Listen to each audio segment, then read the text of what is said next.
Hi, Eva. So let's take a look at your newest set of essays. Here we've got traditional foods being replaced by fast food. Let's see what you wrote. The issue of having instant food instead of cultural food has been a concern over the last decades because this change has brought huge impact to families, individuals, and the communities. Personally, I absolutely agree that the negative influences of this change outweigh the benefits. This essay will argue that fast food is unhealthy to all walks of life in cultural, physical, and societal aspects, with reference to the research of Australian Bureau of Statistics. Okay.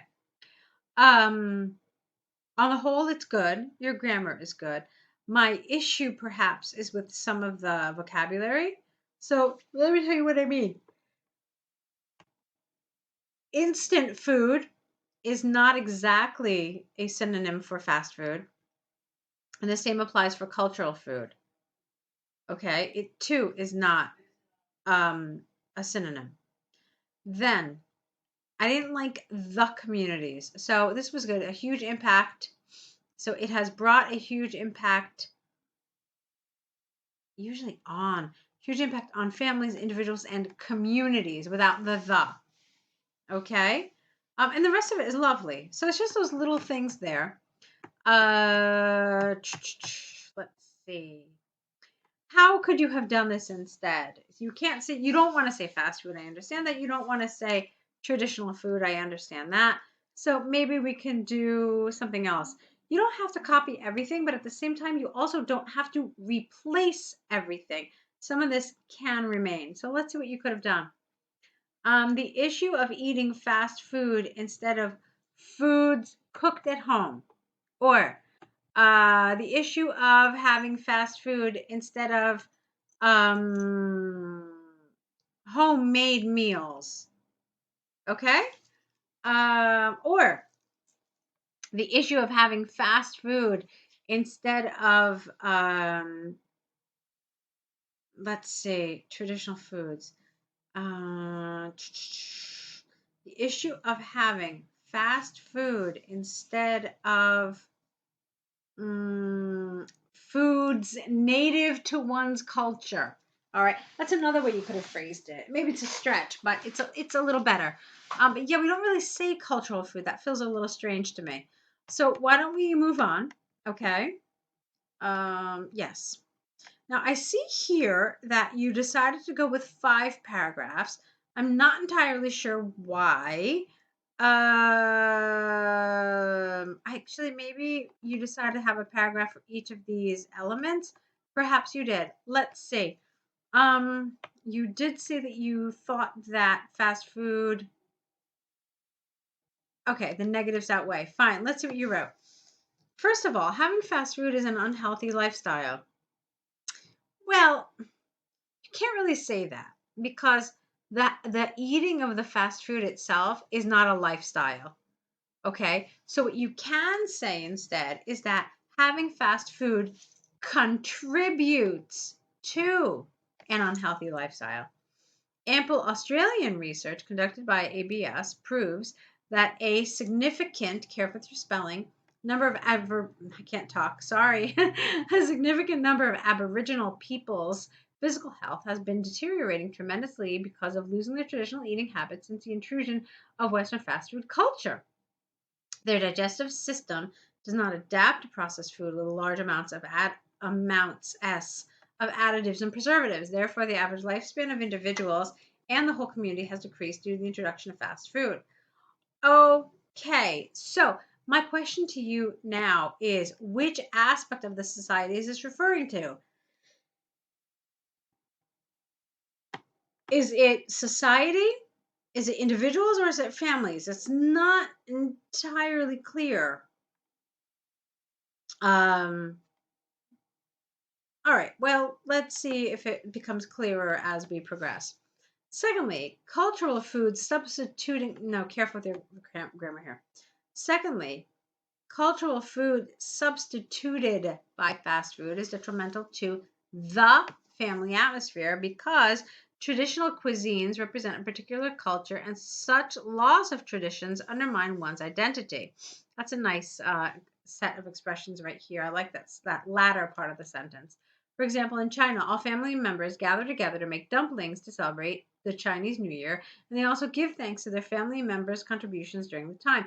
This probably should have been S apostrophe because I'm assuming that the contributions are not of one family member, but of many family members.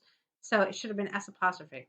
Undoubtedly, the festive mood is weakened and family bonding breaks down when this process is skipped and replaced by having fast food. Okay, undoubtedly, you tell us, but why? I like what you wrote here very much. I thought that was a great example with the dumplings. But I think it would be more helpful to maybe explain to us why. Um, so how do you relate this? How do you explain to us that family ties are weakened? Like if you're still giving thanks to your family members' contributions, doesn't the same thing occur if maybe you, I don't know, get dumplings delivered to your home, or if you, I don't know, maybe make something else instead of dumplings. Like, so I think you see my point. I want you to explain to me the connection here, if you can, if it's possible. Um, so why would fast food weaken this? That's what I want you to show us and prove it, just to take it a step further. So, although it can be argued, so here it's clear you're talking about family, that's fine. Although it can be argued that having fast food gives families more convenience and helps save, not saving, save more time from cooking traditional meals, although it could be argued that having fast food gives families more convenience and helps saving more time from cooking. You know what? I think you mean something else. I think what you're trying to say here is, however. Let me try it. However, comma, it could be argued that having fast food gives families more convenience and helps save more time from cooking traditional meals. The parents would have more spare time to look after their children. Okay, it still doesn't work. The although definitely doesn't work because what you need when you use an although is you need two sides of a sentence, okay? You need two contrasting sides, and you don't have that here, and so it's problematic. However, somewhere around this part of the sentence, the meaning gets lost, and it's rather confusing, even though I tried multiple times to make sense of it. Let's see. All right, I think I know what you're trying to say. Let me try it one last time here. So, however, it could be argued that having fast food gives families more convenience and helps save more time from cooking meals. Full stop. Parents would then have more time to look after their children. That makes sense. It seems like having fast food would be beneficial to families to build relationships. However, the fact reported by research is that those families having shorter meal times also have shorter communication time because the parents do not consider their children's dietary needs. In other words, the habit of making traditional dishes replaced by fast food culture is harmful to families' interaction. The family's interaction. Okay, we're going to talk about this in 1 minute. In conclusion, traditional food is healthier, more favorable for building family bonding, and better for cultural inheritance. Meanwhile, fast food is harmful to personal health, family interactions, and festive atmosphere. In short, the change from traditional food to fast food brings more harm than good. Okay. So I liked a lot of this, Eva. I thought you did nicely in many different ways. But there are a few things that I'm concerned about with this essay. Remember that you've got 3 elements to talk about here: families, individuals, and society. I want to go ahead and make a leap and assume that here you were talking about society. It's really a stretch. I'm not really sure. I'm really not sure where you were talking about. Maybe here you're talking about individuals, but then where are you talking about society? I didn't get that anywhere. Then here you're talking about families, clearly. Okay, you never said anything about society. And here again, you're also talking about family. So this was a little confusing to me. Like I said, we don't typically use 5 paragraphs. We typically use 4. I can understand how this particular essay would kind of lead you to use 5. So that's okay. But I also expected to see a paragraph about individuals that was clearly, hey, IELTS people, this is about individuals. And the same thing for families and the same thing for society. Okay, so that's what I'd like to see. To me, what was really clear was two paragraphs, not one, two paragraphs about family. And that for me was not such a great idea. Maybe you want to argue that one paragraph is about society, but I certainly didn't see that. Okay. So that's one thing. What else did I want to talk to you about? Do it again. And I think that you could have rephrased this one to make it clearly more about society. Okay? So you could have said, secondly, when traditional food is substituted by fast food, this is detrimental to culture because traditional cuisines, it's detrimental to society because traditional cuisines represent a particular culture, and such a loss of traditions undermines not only one's identity but the culture as a whole. Okay, so then here, you could say the festive mood is weakened.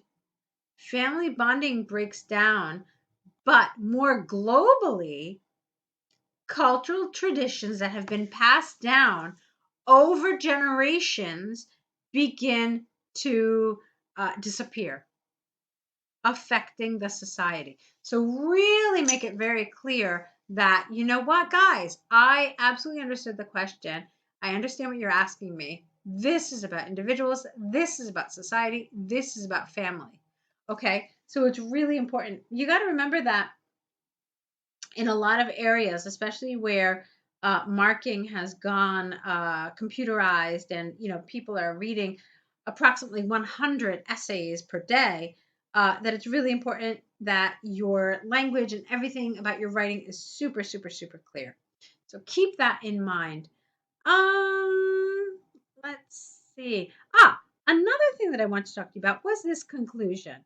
Remember that in your conclusion, you're simply supposed to reiterate some of the things you've already said, and you're certainly not supposed to mention anything new. I did feel like you introduced some new elements here. So you talked about it being more favorable for family bonding, cultural inheritance. We already talked about. You should have really laid this out better. I think you mentioned health in the first paragraph. Yeah. Processed food, fine. Yes, so that's fine. But let's see. You said it's better for okay, and it's harmful for personal health, family interactions. Okay. The thing is where did you really talk about these? Fast food is harmful to personal health, family interactions, and festive atmosphere. Let me see. Does not adapt. Okay, fine. You said it does not adapt. Fine. Um, Let me see one more. I just want to make sure that there's nothing in your conclusion that has not already been stated. That's why I'm saying this. So you're just kind of going through it with me while I read it, okay? Okay, you talked about that. Fine.